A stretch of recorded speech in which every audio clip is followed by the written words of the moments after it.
Opinion Tamil பார்வையாளர் அனைவருக்கும் வணக்கம். நான் உங்கள் யாசேர். காங்கிரஸ் கட்சி எந்த கூட்டணியில் போய் சேர்ந்தாலும் அந்த கட்சியை ஒன்றுமே இல்லாமல் காலி பண்ணிடுவாங்க.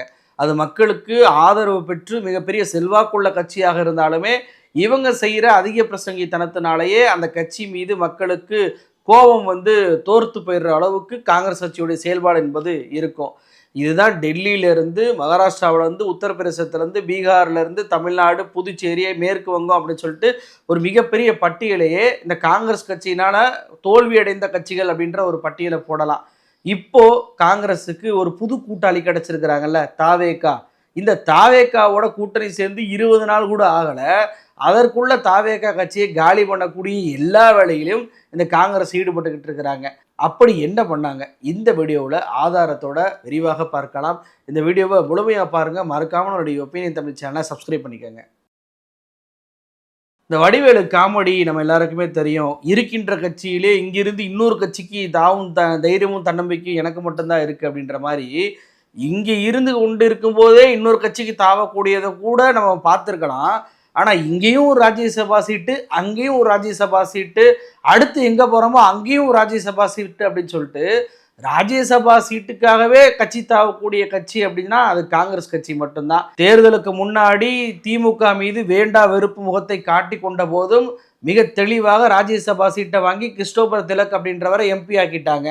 தேர்தலுக்கு பின்னாடி முடிஞ்ச உடனே ஒரு நன்றி கூட தெரிவிக்காம கொள்ளைப்புற மொழியாக தாவேகாவுக்கு ஆதரவு தெரிவிக்க ஓடின கட்சி தான் இந்த காங்கிரஸ். தாவேகாவுக்கு வர வேண்டிய அந்த ராஜ்யசபா சீட்டையுமே இன்னைக்கு எங்களுக்கு கொடுங்க அப்படின்னு சொல்லிட்டு தலைமைச் செயலகத்திலே போயிட்டு பேரம் பண்ணி இன்னைக்கு வாங்கியிருக்கிறாங்க அந்த ராஜ்யசபா சீட்டையும். எனக்கு விஜய் கட்சிக்கிட்ட தான் ஒரு கேள்வி இருக்குது. எந்த ஒரு கட்சியுமே சட்டமன்றத்தில் தங்களுடைய ஸ்ட்ரென்த்தை ப்ரூவ் பண்ண பிறகு நாடாளுமன்றத்திலையும் தங்களுடைய ஸ்ட்ரென்த்தை ப்ரூவ் பண்ணணும், அதற்கு என்ன செய்யணுமோ அதை எல்லாத்தையும் செய்வாங்க.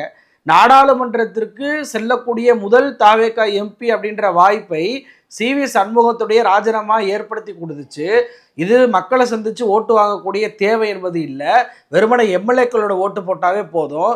அப்போ ஈஸியாக முதல் தாவேகா எம்பி கிடைக்கக்கூடிய வாய்ப்பு இருந்தும் விஜய் அதை செய்யாமல் டெல்லியில் தங்களுடைய பிரதிநிதித்துவத்தை அடையாளப்படுத்தாமல் ஈஸியாக காங்கிரஸுக்கு தூக்கி கொடுத்துருக்கிறார். அதற்கு காரணம் வேறு எதுவும் இல்லை, பாஜகவை நேரடியாக எதிர்கொள்ள வேண்டிய தெம்பும் திராணியும் விஜய் கட்சிக்கு கிடையாது. சட்டமன்றத்தில் உதயநிதி அவர்களே எதிர்கொள்ள முடியாமல் திணறி போனவர் தான் இந்த விஜய். நாடாளுமன்றத்தில் மோடி அமித்ஷா அப்படின்னு சொல்லிட்டு பாஜக கும்பலே இருக்கும். அதுபோக டீலிமிட்டேஷன்லேருந்து ஒரே நாடு ஒரே தேர்தலேருந்து பல்வேறு மக்கள் விரோத மசோதாக்களை கொண்டு வருவாங்க. இங்கே பாஜகவை கொள்கை எதிரி அப்படின்னு சொல்லிட்டு பேரளவுக்கு எதிர்க்காமல் சமாளிச்சுட்டு போகிற மாதிரிலாம் நாடாளுமன்றத்தில் சமாளிச்சுட்டு போக முடியாது. ஏன்னா அந்த மசோதாக்களை இன்னும் எதிர்த்து வாக்களிக்கணும். அப்படி எதிர்த்து வாக்களித்தா பாஜக கோச்சுக்கிறோம். எதிர்த்து வாக்களிக்கவில்லை என்றால் மதசார்பற்ற கட்சி அப்படின்ற அடையாளம் இங்கே தமிழ்நாட்டு மக்களிடம் அம்பலப்பட்டு போயிடும் அப்படின்றக்காக அதையும் நம்ம கடந்து போகணும் அப்படின்ற ஒற்றை காரணத்துக்காக மட்டும்தான் விஜய் அவர்கள் தன் கைக்கு மேலே கொடுக்கப்பட்ட அந்த தாவேகா எம்பி அப்படின்ற அந்த பதவியை இன்னைக்கு காங்கிரஸ் கட்சிக்கு விட்டு கொடுத்திருக்கிறார். சரி, இப்படி போகிற இடம்லாம் எம்பி பதவி என்பது கிடைக்குதுல, வாங்கிட்டு சும்மா இருக்கலாம்ல. ஆனால் அந்த காங்கிரஸ் நான் எந்த கட்சியோட சேர்ந்தாலும் அந்த கட்சியை ஒன்றும் இல்லாமல் காலி பண்ணுவேண்டா அப்படின்ற மாதிரி இன்னைக்கு தாவேகாவுக்கு காலி பண்ணக்கூடிய எல்லா வேலையும் செய்ய ஆரம்பிச்சிட்டாங்க. தாவேகாவை பொறுத்த வரைக்கும் திட்டமிட்டு வேண்டுமென்றே திமுகவில் இருக்கக்கூடிய கூட்டணி கட்சிகள் எல்லாம் உடைச்சு எப்படியாவது நம்ம கூட்டணி கொண்டு வந்துடணும். அதற்கு முதல்ல ஆளுநரை காட்டி பயமுறுத்தினாங்க, ட்ராப் வச்சாங்க. அதன் பின்பு அமைச்சர் பதவியை கொடுத்து உள்ள இழுத்து போட்டாங்க. நம்ம கூட தான் இனிமேல் இந்த கூட்டணி இருக்கும் அப்படின்னு சொல்லிட்டு ரொம்ப மெதப்புல கனவுல கண்டுகிட்டு இருந்தாரு இந்த விஜய். ஆனால் ஒரே ஒரு ராஜ்யசபா சீட்டை வச்சுக்கிட்டு காங்கிரஸ் அந்த சோழியை முடிச்சு விட்டாங்க. எப்படி? இந்த பதவி வாங்கிய பிரவீன் சக்கரவர்த்தி இவர் என்னமோ தன்னை பெரிய ஒரு ராஜதந்திரி மாதிரியும் ஒரு பொலிட்டிக்கல் அனலிஸ்ட் மாதிரியும் நினச்சிக்கிடுவார். இவர் என்ன பண்ணிட்டாரு, தாவேகாவுக்கு இவரே ஒரு பேரை வைக்கிறாரு கூட்டணிக்கு, சமூக நீதி கூட்டணியா. சமூக நீதி கூட்டணியுடைய முதல் வேட்பாளர் நான் தான் அப்படின்னு சொல்லிட்டு பெருமை கொள்கிறேன் அப்படி சொல்லிட்டு பதிவு போட்டதோடு அந்த கூட்டணியில் யார் யார் இருக்கிறாங்க அப்படின்ற அந்த கட்சியோட பேரையும் பதிவில் போட்டுட்டார். இங்கே தான் பிரச்சனை என்பது ஆரம்பிச்சிருச்சு. கம்யூனிஸ்டுகள், அதாவது மார்க்சிஸ்ட் கம்யூனிஸ்ட் கட்சியாக இருக்கட்டும், இந்திய கம்யூனிஸ்ட் கட்சியாக இருக்கட்டும், நாங்கள் எப்பப்பா தாவேகா கூட்டணியில் இணைஞ்சோம் அப்படின்னு சொல்லிட்டு மிக வெளிப்படையாக ஆப்ப வச்சுட்டாங்க. அதுவும் மார்க்சிஸ்ட் கம்யூனிஸ்ட் கட்சியுடைய தோழர் சண்முகம் அவர்கள் சொல்லும்போது அதிக பிரசங்கித்தனம் பண்ணாத, நாங்கள் உங்க கூட்டணியில் வஞ்சமா, வெளியிலிருந்து மட்டும்தான் ஆதரவு, பாஜக ஆட்சி வந்துடக்கூடாது என்கிற அந்த ஒற்றை காரணத்துக்காக மட்டும்தான் உங்களுக்கு ஆதரவு கொடுத்துருக்கோமே தவிர உங்க இஷ்டத்துக்கெல்லாம் பதிவு போடக்கூடாது அப்படின்னு சொல்லிட்டு வெளிப்படையாகவே கண்டனம் தெரிவிச்சிட்டாரு. இன்னொரு பக்கம் இந்திய கம்யூனிஸ்ட் கட்சி அவங்க ஒரு படி மேலே போய் நாங்கள் எங்கப்பா அவங்க கூட்டணியில் சேர்ந்தோம், நாங்கள் திமுக கூட்டணியில் தான் தொடர்ந்துகிட்டு இருக்கோம், பாஜக ஆட்சி வரக்கூடாது என்ற ஒற்றை காரணத்துக்காக மட்டும்தான் அவங்களுக்கு ஆதரவு கொடுத்துருக்கோமே தவிர உங்க கூட்டணியில நாங்கள் இணையவே இல்லை அப்படின்னு சொல்லிட்டு அவங்களும் ஒரு போடு போட்டாங்க. தாவேக்காவை பொறுத்த வரைக்கும் அட பாவிகளா, நாங்களே கஷ்டப்பட்டு ஒவ்வொரு படியா திமுக கூட்டணியை உடச்சு கூட்டிட்டு வந்தா நீங்க மறுபடியும் திமுக கூட்டணி தான் நாங்கன்னு சொல்லிட்டு அவங்க வாயாலே சொல்ல வச்சுட்டீங்களா அப்படின்னு சொல்லிட்டு அரண்டு போயிருக்கிறாங்க. தேவையில்லாமல் லக்கேஜை திமுக தூக்கி சுமந்துச்சு, அந்த தேவையற்ற லக்கேஜை இன்னைக்கு நாம தூக்குற நிலைமைக்கு நம்மளுடைய நிலைமை வந்துருச்சு அப்படின்றதான் இன்னைக்கு தாவேகா தலைமை சிந்திக்கக்கூடிய ஒரு விஷயமாக இருக்கு. இப்படி கம்யூனிஸ்டுகள் வெளிப்படையாக அறிவித்தது உண்மையிலேயே வரவேற்கத்தக்கதுங்க. ஏன்னா விடுதலை சிறுத்தைகளாகட்டும், முஸ்லீம் லீக்காகட்டும், அமைச்சர் பதவியை கொடுத்த உடனேயே, அதாவது பாஜக வந்துவிடக்கூடாது என்பதற்காக ஆதரவு அப்படின்னு சொன்ன கட்சிகள் ஒரே ஒரு அமைச்சர் பதவி கொடுத்த உடனேயே தங்களுடைய கொள்கை சித்தாந்தம் எல்லாத்தையும் மாற்றிக்கொண்டு நடிகர் கட்சிக்கு ஆதரவாக மாறிட்டாங்க. அதுலேயும் கூட பாருங்க, முஸ்லீம் லீக் வரக்கூடிய 20ஆம் தேதி பொதுக்குழுவை கூட்டி நாங்கள் முடிவெடுக்க போகிறோம், எந்த கூட்டணியில் இருக்க போகிறோம் அப்படின்னு சொல்லிட்டு அறிவிக்க போகிறோம்னு சொல்லியிருந்தாங்க. அதற்கு கூட இந்த காங்கிரஸ் இடம் கொடுக்கவே இல்லை. அப்போ பொதுக்குழு கூட்டுவதற்கு முன்பே கூட்டணியில் இருப்பதாக காங்கிரஸ் உடைய வேட்பாளர் அறிவிக்கிறார். ஆனால் அதை எதிர்த்து முஸ்லீம் லீக்லேருந்து ஒரு வார்த்தை கூட வரவே இல்லை. முஸ்லீம் லீக் தான் இப்படி இருக்கு அப்படின்னு சொல்லி பார்த்தா விடுதலை சிறுத்தைகள் அதை விட அவங்க தரப்புல இருந்து இது வரைக்கும் ஒரு கண்டனம் கூட வரவே இல்லை. ஏன்னா திருமாவளவன் அவர்கள் மிக தெளிவாக ஒரு விஷயத்த சொல்லியிருந்தாரு, தேர்தல் கூட்டணி அப்படின்றது தேர்தல் வரும்போது நாங்கள் முடிவு பண்ணுவோம், இப்போ நாங்கள் எந்த கூட்டணியை பற்றி பேசுவதற்கு விரும்பலை அப்படின்னு சொல்லிட்டு மிக தெளிவாக தன்னுடைய ஸ்டேட்மெண்ட்டை கொடுத்திருந்தாரு. ஆனால் நாங்கள் சமூக நீதி கூட்டணி, விசிகாவிலும் அதில் ஒரு அங்கம் அப்படின்னு சொல்லி பிரவீன் சக்கரவர்த்தி போட்ட பதிவுக்கு கம்யூனிஸ்டுகளைப் போல முஸ்லீம் லீக்கோ விசிகாவோ திருமாவளவன் அவர்களோ வாய் திறக்காமல் இருப்பது அவர்கள் தாவேகா கூட்டணியில் அங்கம் வகித்து விட்டார்கள் என்பதை வெளிப்படையாக காட்டுது. நமக்கு இருக்கக்கூடிய ஒரு வருத்தம் என்னன்னா, இதை அவர்கள் சொல்லியிருக்கலாம், அந்த கட்சியினருக்கு கூட அந்த வாய்ப்பை கொடுக்காம காங்கிரஸ் அந்த வாய்ப்பை எடுத்துக்கொண்டது. அந்த கட்சியினர் கூட டிஸ்கஸ் பண்ணாம இந்த கூட்டணிக்கு பேரை காங்கிரஸை வச்சுக்கிறது. அப்ப காங்கிரஸ் தன்னுடைய அதிக பிரசங்கித்தனத்தை பண்ணியும் கூட கேட்க வழி இல்லாமல் அந்த கட்சியுடைய தலைமை கட்சியார் கூடயே தாவேக்காவும் அமைதியாக இருக்குது, விசிகாவும் அமைதியாக இருக்குது, முஸ்லீம் லீக்கும் அமைதியாக இருக்குது. இந்த நிலைமையில தான் இந்த கட்சியுடைய கூட்டணி என்பது இருக்கு. அப்போ ஒரே ஒரு ராஜ்யசபா சீட்டில் விஜய்க்கு ஆப்போசிட்டாங்களா, ரெண்டாவது ஆப்பு இருக்கு. அது எந்த ஆப்பு அப்படின்னா, ஜூன் 8ஆம் தேதி இந்தியா கூட்டணி கட்சிகள் டெல்லியில் கூட இருக்கிறாங்க.